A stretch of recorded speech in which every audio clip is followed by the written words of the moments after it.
obviously I've been dealing with a pretty bummed up knee. In Detroit when I had that crash in the first turn, I broke my tibia. Yeah, that's really what happened. So I have a fracture in my tibia, and I've been dealing with that.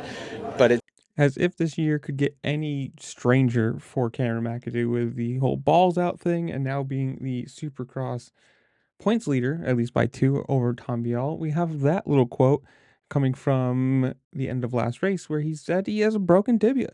This is one of those things that if he wins this year, it's going to be one of the strangest last best, I don't know, to end the PC curse, who haven't won in like, what is it, 7 years, 8 years, or something like that, to come back from all of his injuries where he's had that gigantic arm, the rag doll on the face of the over under jump, and like to come back and if he, knock on wood, stays healthy, finishes out the year, and wins this title, where everyone came into this thinking, oh, it's going to be Hayden or going to be who knows. You probably didn't really expect McAdoo to finish this year. Yes, he's always fast. Yes, he's always a contender, but he's never been, I don't know how you want to say, reliable.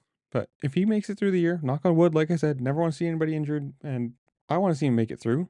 I want to see him compete and possibly win this. That'd be great for one, the sport, two, for Kawasaki to finally win something again after all the years where PC was like just the most dominant team in the world. Now it's switched over to Star Racing Yamaha, but if he pulls this out, if he wins, if he gets that title, it's gonna look awesome for him.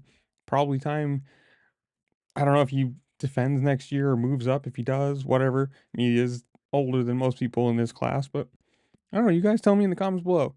Do you think he's gonna make it? Do you think he's gonna stay healthy and actually finish this year? Do you want him to win the title? Do you not? Whatever. Comment down below. While you're down there, make sure to like, share, subscribe to all the fun things this platform allows you to do because it really does help me out and I appreciate it. And with that, I will see y'all later. Peace.